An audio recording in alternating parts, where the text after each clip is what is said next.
Dear Mr. Davis, as you are aware, my younger son Geoffrey attends your school. My eldest son Adrian left last year to become a carpenter.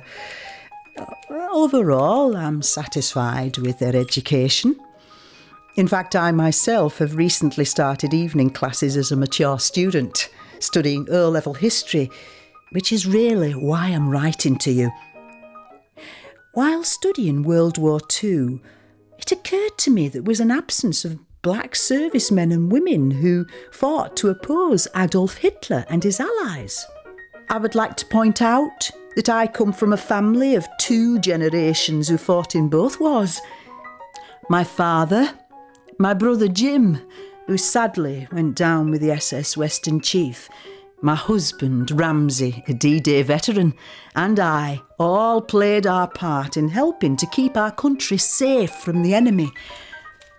I would ask you, as headmaster of your school, to tell your history teachers to remind the children of our efforts. As an ordinary God-fearing mother and wife, I know that I have neither the power or the influence to convince the publishers to change the current textbooks. Believe me, I've tried. So I ask you, on behalf of every coloured serviceman and woman who ever fought with the Allied forces side by side, to take the first steps of including our heroic deeds. I look forward to your reply. Yours sincerely.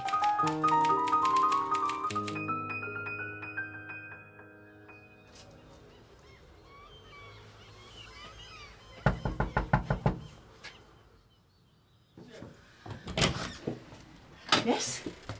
Hello, Lily. Edie? Light-fingered Edie? Nobody's called me that in 15 years, love. I prefer just Edith these days. It's a nice surprise, but what do you want? Never want to mince your words, Lily. It's about your letter to the school. Oh? I'm the headmaster's new secretary. Oh?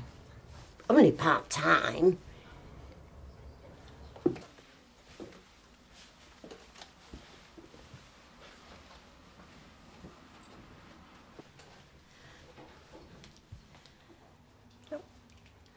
So that's Ramsay. You remember his name still? Well, you put his name in the letter. And I did put you through to him on the radio while he was fighting on some beach in France. Yes. I thanked you then. No need to thank you again, is there? No. No, there isn't.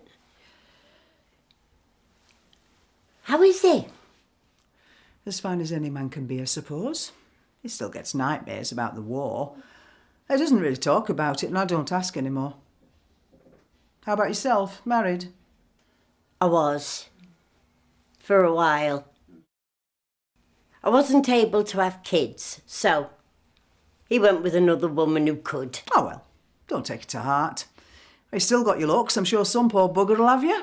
Don't butter it up on my behalf, Lily. Tell me what you really think. So, how comes you're returning me letter? Not that I don't appreciate a personal service. Well, give me an excuse to come and see how you are. You needn't have bothered. A letter would have done. Nice to see you come up in the world, though. Well, I had a friend to thank for that. Oh, nice friend. What I would do to be secretary in a good school, even part-time. Why not? You can type. Oh, despite my learned skills, I'll give you 3 guesses why.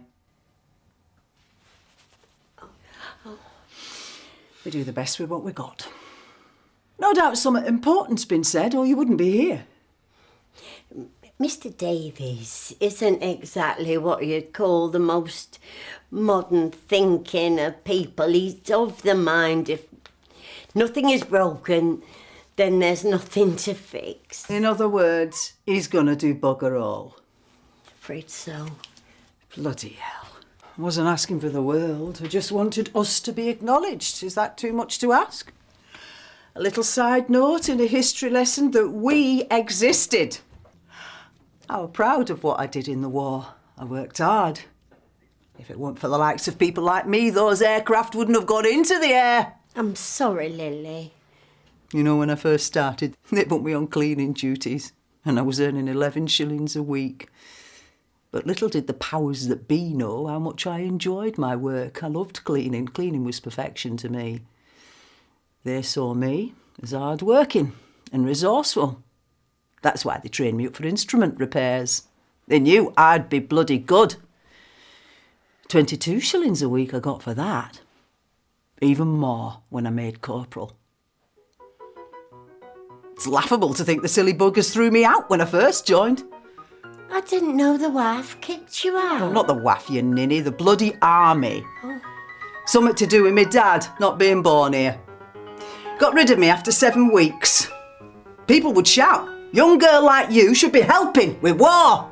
Well, I wanted to, but the silly buggers wouldn't have me. Thank God for the RAF. And then there were the likes of Ramsay, dodging bullets, watching his mates die, firing indiscriminately at anything that moved. No wonder he was a mess. And what was it for? What was it bloody for?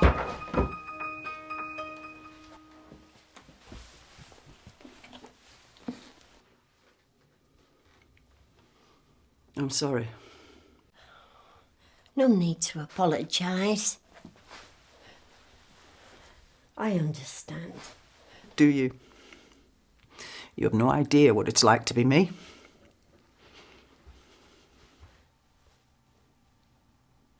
Do you regret going into the WAF? Do I, heck? It was the only place I got treated with decency and respect. I even got to go up in a plane once. And besides, this is my country. I needed to make a contribution. We had to fight. What if Hitler won? Do you think he'd have treated the likes of me any better than he did those poor Jewish people? Going to war wasn't an option. It was survival. Suppose you got a point. And talking of points, you can tell that Mr. Ignorant Davis that I think he's a sodding... Say it. I can't. I try not to curse in this house, but I tell you, it's bloody difficult sometimes. You know, Lily, when one door closes, another one can open. Oh, please don't metaphor me, Edie. I'm all metaphored out. If you don't succeed, try again is the most common one I get, but I'm tired. I'm bloody tired.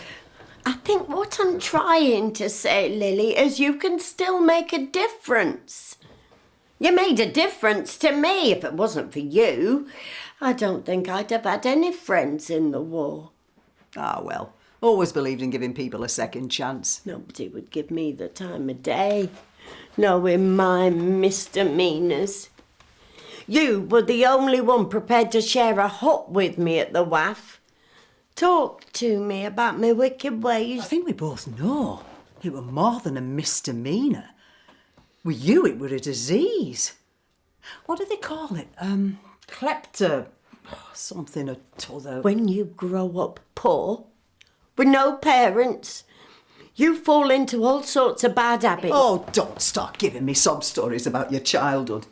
When my father died, I grew up an orphan in a convent, separated from my brothers, and I never stole. Probably because you had faith. I didn't have the luxury of anything until I met you.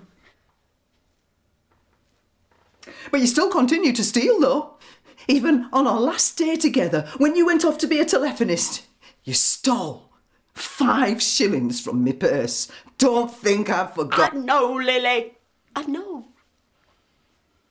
That's why I've come to make amends. I regret the person I was then, and probably would have continued to be if I hadn't met you. You were like the mother I never had. Even told me I'd probably end up in prison or worse, a brothel, if I didn't change my ways. Words like that can affect a person. Even when I was having problems with my ex, I kept thinking, how would Lilian Bailey solve this problem? That's how much of an inspiration you were to me. And I never got to thank you. You know, it's not a coincidence I came down here to Bournemouth all those months ago. I knew you were here somewhere. I was hoping to bump into you in some grocery shop or at the pictures. But when I got the job at the school, well, it were a godsend. I knew your boy was there. I was just waiting for a parents' evening to occur. But then you sent the letter, which gave me this wonderful opportunity. Believe it or not, this is the third time I've knocked on your door this week. I didn't think you'd be in today. I suppose part of me didn't want you to be in, because I didn't know what I was going to say, but I knew something would come out. You're quiet. That must be a first.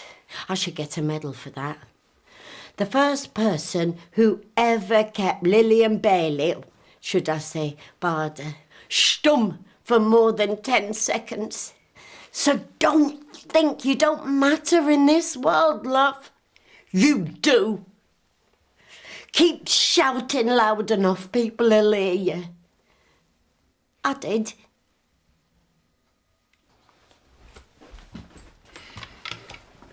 I was thinking of withdrawing Geoffrey from the school altogether. Just to show, oh, forgive me, God, for what I'm about to say, that bastard Davis, I will not be cast aside like a used tissue. That's the Lily I know.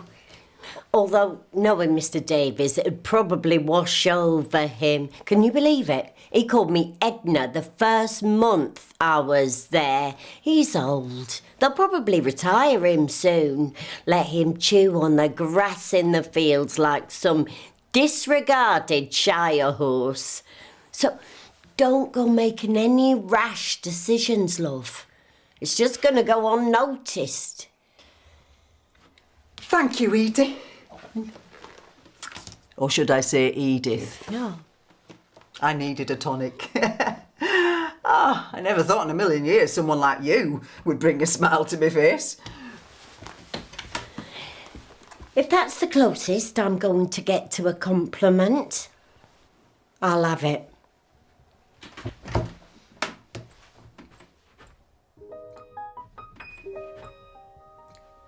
I'll put kettle on.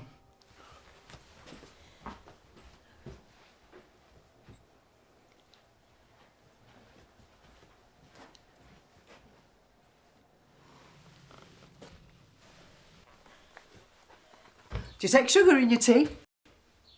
I knew it, I bloody knew it. Give you an inch and you take a mile. I knew I couldn't trust you. Lily, it's not what you think. Oh!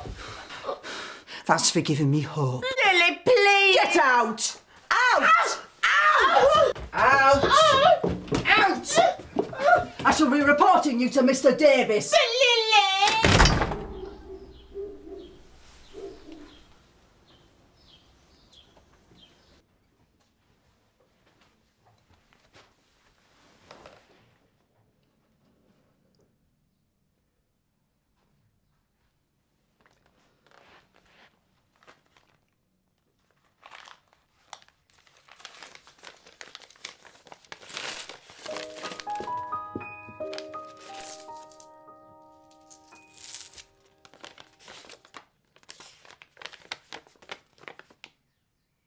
This is for the 5 shillings I stole all those years ago, but with a shilling's interest for every year apart.